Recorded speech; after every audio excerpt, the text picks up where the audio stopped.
Good day, I'm Charles Cornralt, and this is Tuesday afternoon. We, the television viewers, have long enjoyed watching, or should I say rooting, for the good guys. They stand up for what they feel is right, and they stick up for their beliefs. However, in standing up for what's right and expressing their beliefs, they've often come across a bit naive, even eccentric. Never has been a better example of this than Elmer Plow on the reality soap opera As the Corn Grows. So join us as we take a closer look at the one and only Elmer Plow. Again, when you want to know about a Sweet Swine County citizen, you just ask Norma. That's Nosy Norma from Edie's Cafe. Hey, I said I'll be right there. Yes, I have the info on Elmer. He eats her every day. I took some notes on what I've learned here at the cafe. Elmer is the youngest of 10 children, 5 sisters and 4 brothers. He still lives with his widowed mother, Gert. He says he lives with his mother to help her out. But talk on the street is, he's too cheap to get his own place. After graduating from Flatland High, Elmer received a horseshoe scholarship to Purdue University. He majored in crop dusting and minored in farm safety.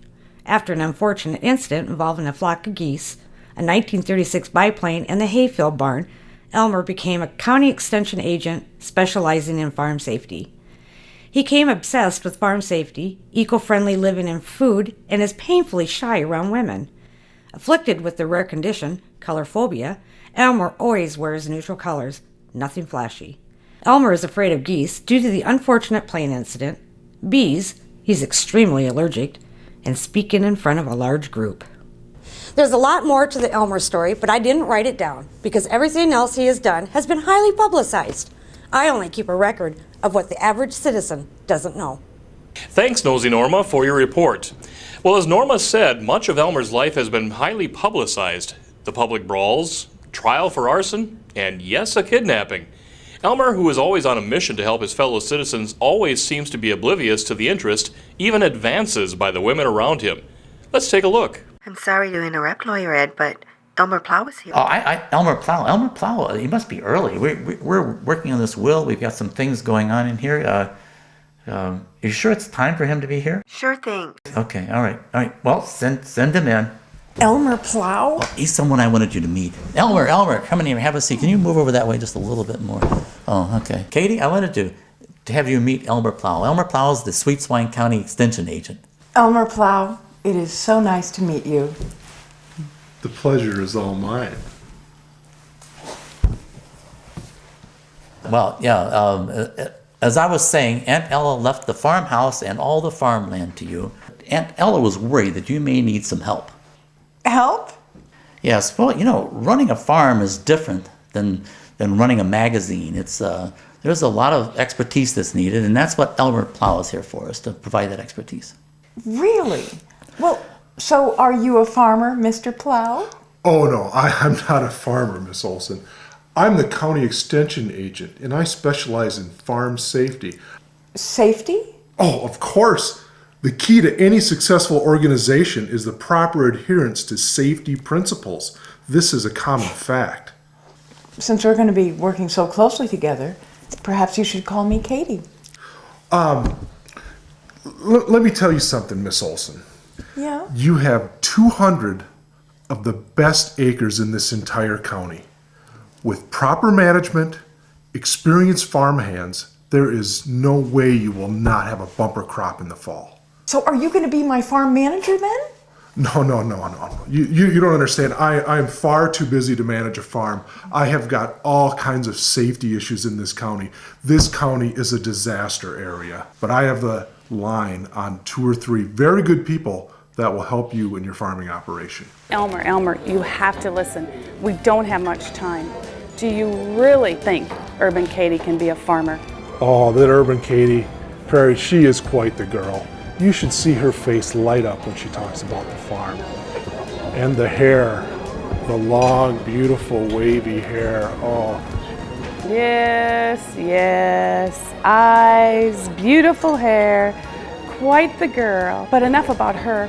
Elmer, do you like my new hat? I'm going to expand my hat collection because, I'm going to be the biggest thing to ever hit these parts.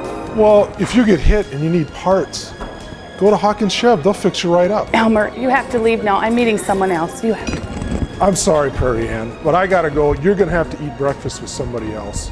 See, I've got to get over to the Anderson farm and talk to Ronnie Silage, Urban Katie. She's gonna need a really good hired hand to do all these farm chores on this farm. And Ronnie Silage is perfect. I know he had this terrible crossbreeding accident, which was against all farm safety manuals, but I'm willing to forego that. So I got to get going and talk to Ronnie. We'll see you later. Hey Elmer, how about if we go to the fair this weekend in Albert Lee? We could go through the barns and we could buy some mini Come in. Morning, ladies. Morning, Elmer. Morning, Elmer. Well, Katie, except for that partially melted silo, the damage isn't too bad. Elmer, don't you think it's suspicious that within 1 month's time, I've had a crop fungus and deer running through the corn, and then my house burns down? Well, Katie, the fungus is odd in this growing season, I will give you that. And I did see the deer in the area. They were eating corn all summer. And you know, Mookie did chew through those wires and start that fire. I would say, overall, Katie, you've just had a real bad run of luck lately. But, statistically speaking, the trinomial probability distribution of all these events, it's quite skewed.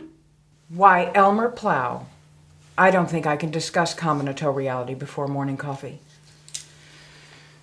And besides, I'm thinking it was a little more than bad luck. Katie thinks I had something to do with it. You? Her? Oh, that is a good one. Well, she's in cahoots with Cousin John. I have witnesses. That's right! I remember Mrs. Swanson caught Cousin John and Prairie Ann in the supply closet whispering about something last night. Oh, that Mrs. Swanson, it was all her fault. What's all my fault?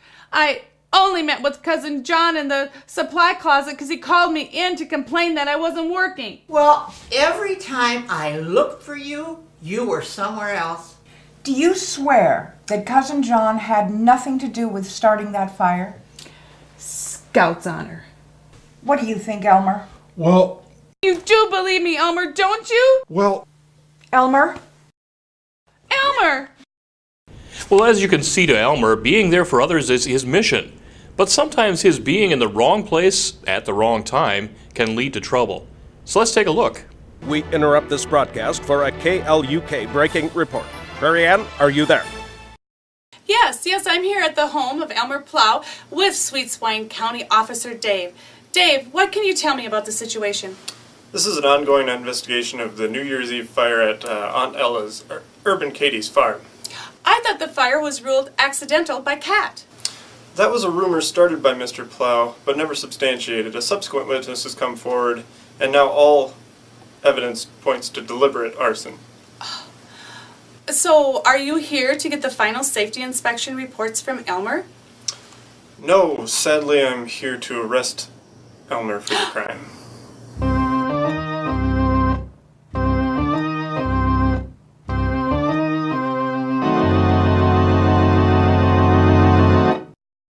Prairie Ann, help! Help! Call Lawyer Ed! No, don't call Lawyer Ed! Just call somebody, help! This has been Prairie Ann with the breaking news from KLUK of the horrifying arrest of Elmer Plow. Welcome back to another exciting episode of As the Corn Grows. Today, we join a packed courtroom as they anxiously await the verdict from Judge Justice, while Elmer's fate hangs in the balance. Now, in light of this new evidence, I rule that all charges against Mr. Plow be dismissed.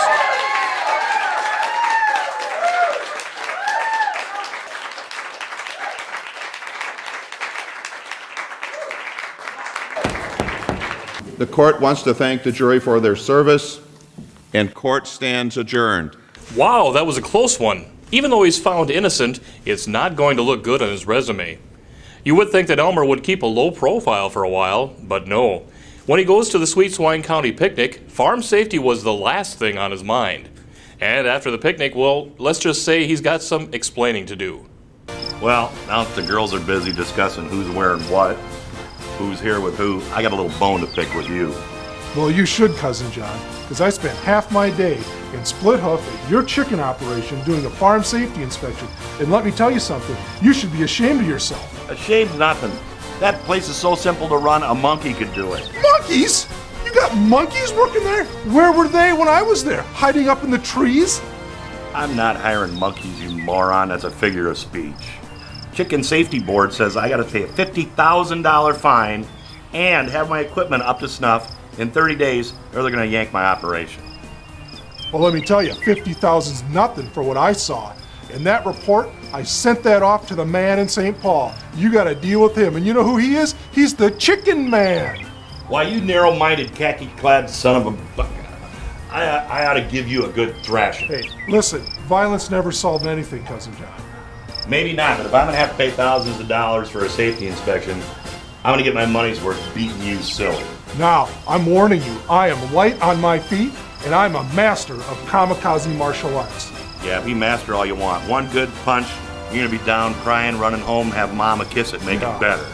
Let's go, Cousin John. Listen, I'll... Right now. Come on, let's go. Come I'll on. slap the Come safety on. right out of you, boy. No, come on, let's go. You don't want any of this.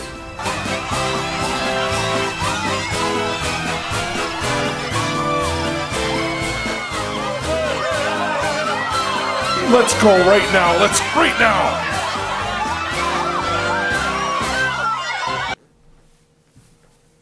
So, Mr. Plow, you may not know this, but not only am I the state fire marshal, I am the chief safety inspector for the entire state.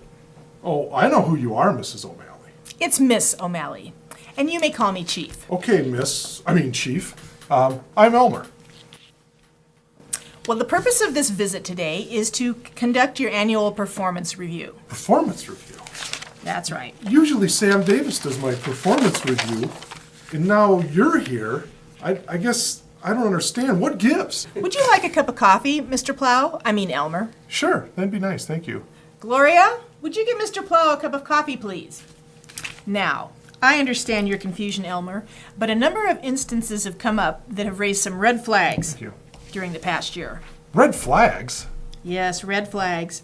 For example, you were on trial earlier in the year for arson at Aunt Ella's farm. I testified at that trial. I didn't do it. Mookie did it. That was part of the trial. Please, let me finish.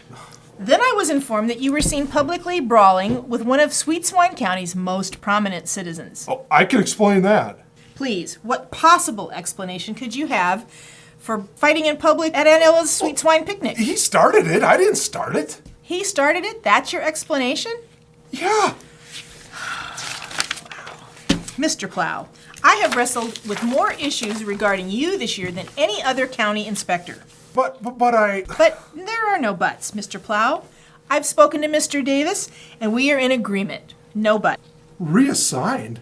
I mean, I have one bad year, I'm a little off my safety game, and you boot me out? I can't leave here. These people need me. This county is not safe. Not to worry, Elmer. We've already found an interim replacement for you. Interim replacement? That's right. But you know, up to this year, I understand you have been an exemplary county safety inspector. But this time you need a time to reflect on your actions, and a time for cooling off, and to experience a different perspective. Cooling off? Let me tell you about cooling off! You said reassignment? Reassignment, yes. I've thought this through thoroughly. How about the Bahamas? No, Elmer. How about Brazil? No, Mr. Plow. I've contacted our international office, and for the next 6 months, you will be in Russia, assigned to help the farming community in Russia develop a farm safety program. Russia? Russia. Well, it looks like Elmer's going to see what life is like outside Sweet Swine County. But before he goes, he has to say goodbye to an old friend. Elmer, you can't go. This is so unfair. We can't make it without you here. I know, Brianne, but they're gonna name my replacement here in a couple of weeks, and I'll be long gone. My plane leaves in 2 hours, and I'm afraid to fly. 2 hours? Elmer, you can't go. There's something I have to tell you first. I have to tell you. Elmer. Katie, I have to tell you. Katie, how are you? I heard you were kidnapped. Well, I'm pretty shaken up. First the kidnapping, and then I hear you're reassigned to a foreign field office. Oh, Elmer, you're my rock. Well, to tell you the truth, I'm a little bit relieved. You know, it's not easy being the rock of this county. Oh, Elmer, please don't leave. I need your strength, your wisdom, your love. Please don't leave me. Please don't leave us. Listen, every time I've tried to help you, it's come back to bite me in the butt. And according to the trinomial probability distributions that I've calculated, that shouldn't happen. But Elmer, you know very well that the second law of thermodynamics clearly states that the universe must constantly move from chaos to order. Chaos? You want to talk about chaos? Because that's what my life has been like since you came to town, honey. First of all, I get arrested for burning down your house. Thankfully, your cat took the rap on that.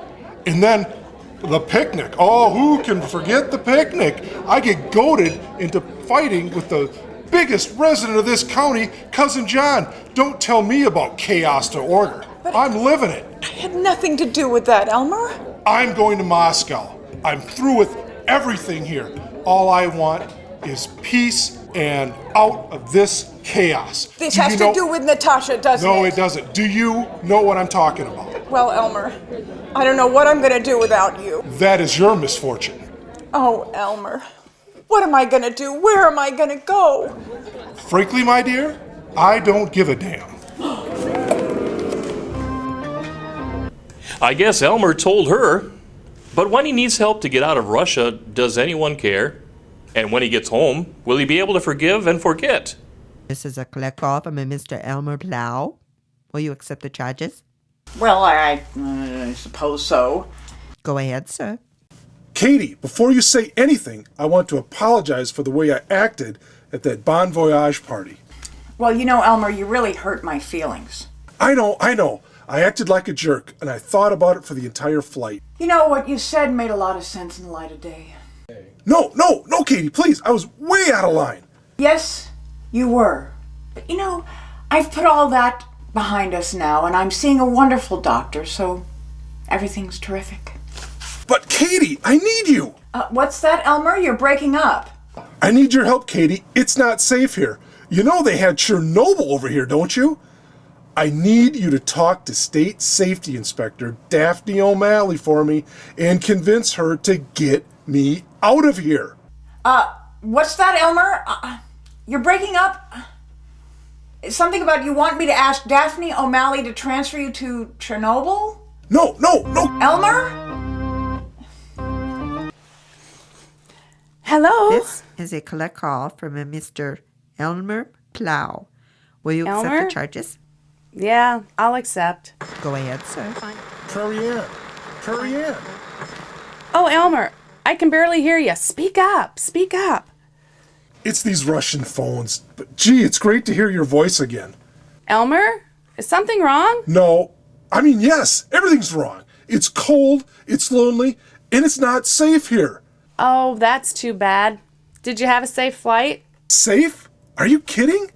I was never so terrified in my life. Oh, Elmer, you'll adjust. Enough about you. Did you hear that I am designing a clothing line for Garrett Dawson, the megastar? The guy from Family Feud in Hogan's Heroes is hiring you to sew his clothes? No, not Richard Dawson. Garrett Dawson. Oh, Prairie Ann, you're breaking up. Listen, you have got to talk to State Safety Inspector Daphne O'Malley and convince her to get me out of here. Sorry, Elmer, I can't hear you. You're breaking up. Bye. Prairie Ann. Hello, Prairie Ann. Oh, Elmer, we've missed you so much. Yeah, I bet you have. You were real concerned when I called you. I needed your help. Oh, Elmer, you're still not pouting about that, are you? I needed your help, Prairie Ann, to get out of there, and every time I would call you, all you could talk about is Richard Dawson. Oh, Elmer, it's Garrett Dawson. Garrett Dawson, the megastar. Dawson Schmawson. All I know is I needed your help. I could have died over there. Elmer, stop overreacting. I've got some networking to do. Betty Thompson, yoo-hoo! Yoo-hoo! Betty! Well, if it isn't Elmer Plow back from Siberia. Yeah, and if you had your way, I'd have turned into a Russian popsicle. Oh, Elmer, please. That's not the case at all. You are a big boy. Now listen, I've been seeing Dr. Cornell, and he says that I am a woman of substance and that any man would be very lucky to date me. That's right. He's right. Well, okay then. I have some friends I have to go see. It doesn't look like Elmer has forgiven or forgotten, but a new job might turn everything around. Elmer Plow, well, sitting around on a work day, are ya? Yeah, Ronnie, I'm on my lunch break. Okay, Ronnie, have a seat. Well, don't mind if I do. Now, tell me, why are you sitting here perusing the want ads? Ronnie, I'm looking at a career change. Career change? Now, why in the world would you, Sweet Swine's own doctor of safety, want to change your line of work? Well, I'll tell you, it came to me on about day 142 of Survivor Siberia. The tribe had voted me off the ice floe. So I said to myself, this is no way to live. I'm never going to let this happen to me again. I'm going to take control of my own destiny. Yeah, I hear you, big guy. You know, when Katie and I were bound and gagged down there in that musty old root cellar, but I had second thoughts about my own life. Oh, yeah, and then when I come back from post-traumatic kidnap syndrome treatment down there in Albuquerque, and she told me that I was getting half of that fortune, well, by golly, I decided to become a food mogul, and I have never looked back. Food mogul, huh? You know, I see in here, Ronnie, Cousin John is looking for a new chief security officer. I think I could do that. It's more pay and benefits and everything. Not with Cousin John. Come on, big guy. I can work for Cousin John. Ladies and gentlemen, please, may I have your attention, please? First of all, I want to thank you all for coming out this evening to help celebrate my big brother's birthday. You'd have a bigger crowd if it was his funeral.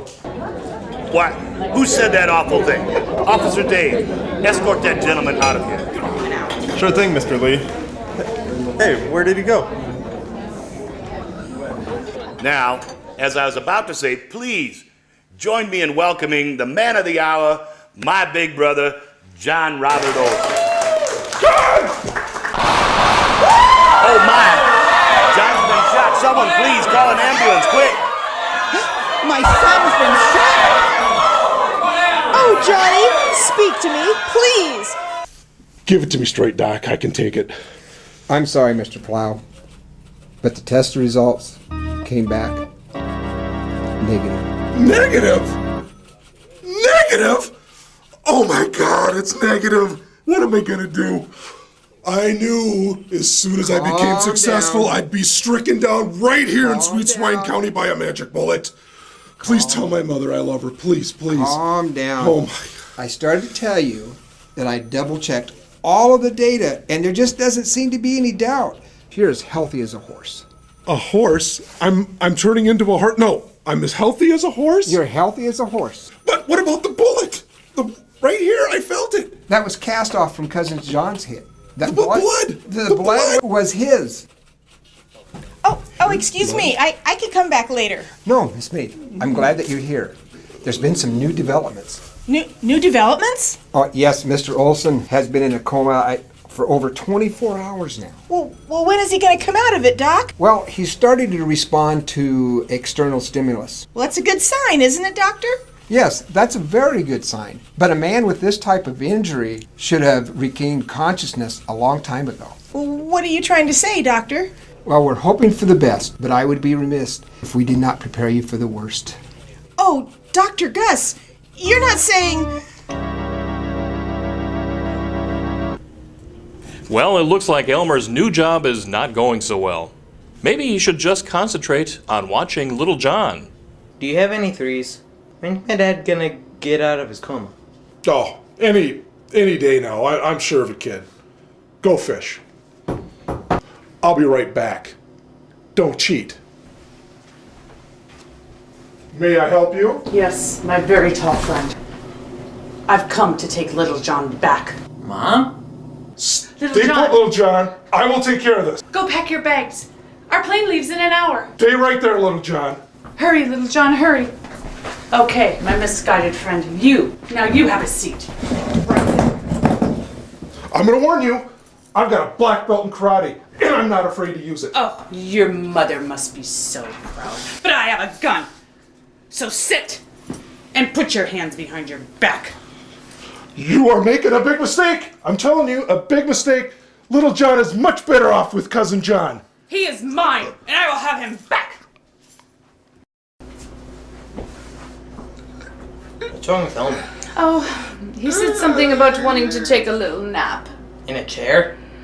Yes. Are you packed? Yes, but shouldn't we call Miss Minnie and tell her where we're going? We will later. Now, hurry. Let's go. It's starting to look like being head of security is not the job for Elmer. Elmer then decides that it's time to start anew and use what he's learned to help others. So, believe it or not, Elmer is now a life coach who owns a clinic called Plowing Through Life. Let's take a look at the new Elmer in action. I'm here to see Elmer Plow. Do you have an appointment? Yes, I believe it's at 1 o'clock. All right. Well, just let me see. Whoa, let me see if he's in. But I can see him. Shh. Mr. Plow, are you in?